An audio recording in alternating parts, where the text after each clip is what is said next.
तळेगाव मळे येथे हिंदू धर्मीय सामूहिक विवाह सोहळा थाटात संपन्न झाला। या विवाह सोहळ्याला हजारो नागरिकांनी आपली उपस्थिती नोंदवली। या विवाह सोहळ्यामध्ये एकूण 25 जोडपे विवाहबद्ध झाले। यामध्ये वैजापूर तालुक्यातील 12, नांदगाव येथील 1, कोपरगाव तालुक्यातील 7, येवला तालुक्यातील 1, कन्नडमधील 2, धाराशिवमधील 1, सिल्लोड येथील 1 असे छत्रपती संभाजीनगर, नाशिक, अहिल्यानगर, धाराशिव या 4 जिल्ह्यातील एकूण 25 जोडपे हे विवाहबद्ध झाले। हा सोहळा तळेगाव येथील अवधूत चिंतन देवस्थान तळेगाव मळे यांच्याकडून आयोजित करण्यात आला होता।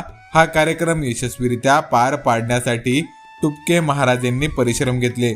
या विवाह सोहळ्यामध्ये सर्वसामान्य जनतेने आपला हातभार लावत मोठ्या संख्येने उपस्थितीही नोंदवली।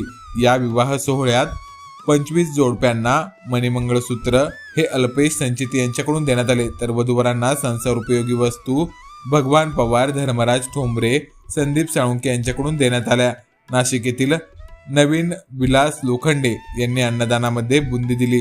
या कार्यक्रमाला नागरिकांनी आपली मोठ्या संख्येने उपस्थिती नोंदवली होती।